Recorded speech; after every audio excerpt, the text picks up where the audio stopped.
House Democratic leader Hakeem Jeffries joins us now from his district in Brooklyn. Good morning to you. Let's get straight to it. Can you deliver a majority of Democrats? Well, good morning, Margaret. I do look forward to the White House briefing that's going to take place later on this afternoon with the House Democratic Caucus. We'll be able to have a robust discussion. But let me say this. President Biden has delivered a result that avoids a catastrophic default, that prevents us from our economy crashing, and stops the extreme MAGA Republicans from triggering a job-killing recession, which, as we've seen over the last week or two, increasingly seem to have been a position that they were taking for political reasons. Okay, well, we'll only avoid a default if you can get the votes to get it through. Speaker McCarthy predicted this morning he can get a majority of Republicans. He says some Democrats he thinks will vote for it, but he also quoted something he says you told him. Listen. I think there's going to be a lot of Democrats who go vote for it, too. Right now, the Democrats are very upset. The one thing Hakeem told me, there's nothing in the bill for them. There's not one thing in the bill for Democrats. Did you say that? And how do you convince Democrats? I have no idea what he's talking about, particularly because I have not been able to review the actual legislative text. All that we've reached is an agreement in principle. Now, what I've consistently said... Did you even talk to him? Both privately. I talked to him yesterday afternoon. Okay. I haven't talked to him since that point in time. What I've consistently said, however, privately and publicly, was that the extreme MAGA Republican negotiating position and that the extreme bill that they passed on April 26th, the Default on America Act, contained nothing that was consistent with democratic values or American values. And it was unreasonable to think that that negotiating position was going to be able to result in a resolution that would make sense for the American people when he understood, and everyone understood, that a bipartisan resolution was the only way forward to avoid a catastrophic default. Okay, and that's a bill that is going nowhere. In terms of the one that was or is being written as we speak, the head of the Progressive Caucus, Pramila Jayapal, said on CNN this morning, you need to worry about the left flank of the party. She has 102 members in that caucus. How many Democratic defections do you expect? Well, I've had several conversations with Pramila Jayapal over the last several days, and will continue to do so. And I expect that she'll be part of the caucus briefing that takes place later on today. Here's what I can say, is that the agreement that was reached in principle by President Biden does several important things.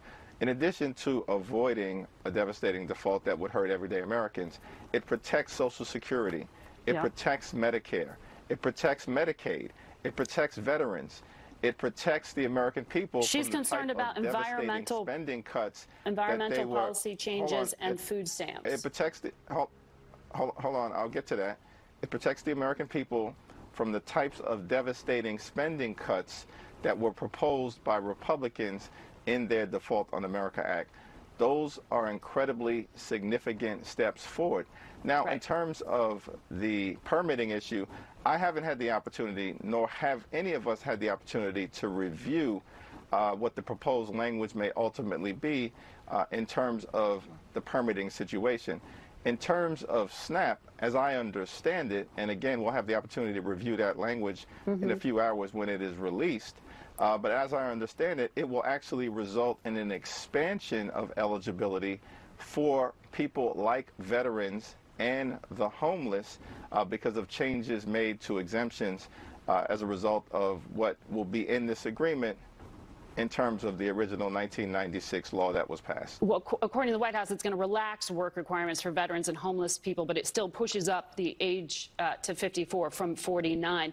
Are you implying, do you mean to say here that the White House hasn't kept you fully briefed on the details? The White House has, of course, kept all of us fully briefed every step of the way. However, I do think that, as the White House has indicated, this is only an agreement in principle. There will not be a final agreement until we all are able to review the actual legislative text. Okay. The White House is still calling this a budget deal and a separate debt limit increase, but McCarthy says it's a 150-page bill and not a clean debt ceiling increase. Is this one vote, one bill? That remains to be seen, and ultimately that's a decision that House Republicans have as their prerogative to make.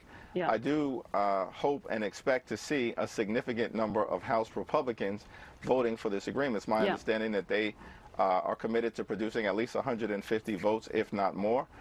They were the ones who negotiated this agreement with the White House, and I expect that they will provide a significant number of votes to get it over the finish line. Okay, so 150 Republicans. You need something in the range of 70 Democrats. Do you think you have that? Well, I do expect that there will be Democratic support once we have the ability to actually be fully briefed by the White House, but I'm not going to predict what those numbers may ultimately look like. We have to go through a process consistent with respecting every single member of the House of Representatives and their ability to fully understand the resolution that has been reached. Okay. Well, Jim Himes of Connecticut, not a progressive, said this morning, if this vote fails, I think we're going to see the kind of market reaction that none of us want to see. Can you deliver a vote? Can you deliver someone like him? Can you deliver a vote that wins on the first try? He's talking about a market crash. Well, we have to, of course, avoid a market crash. We have to avoid tanking the economy. We have to avoid a default. The reason why we're in this situation from the very beginning is that extreme MAGA Republicans made the determination that they were going to use the possibility of default to hold the economy and everyday Americans hostage. Understood, but that's where we are right now, and that negotiation happened. That's right. You negotiated with them, so here we are. That's why I'm thankful that President Biden has reached a resolution, and that's also why I'm thankful that, notwithstanding the fact that they were trying to jam 10-year spending caps down the throats of the American people, we were able to apparently match up a freeze in spending consistent with 2023 levels, 2023 levels, not the 2022 levels that they were trying to extract. There's some and disagreement. Make sure that we avoided a catastrophic default. There's some disagreement on those, but we don't have the text, so we'll just have to wait on that. But I want to ask about the backup plan. 213 Democrats voted for this discharge petition, this idea of being able to vote to lift the debt ceiling, even if Republicans, if the Republican leader doesn't do it. You'd need 5 Republicans. Can you do that? Can you guarantee people that we will not see a default? Yes.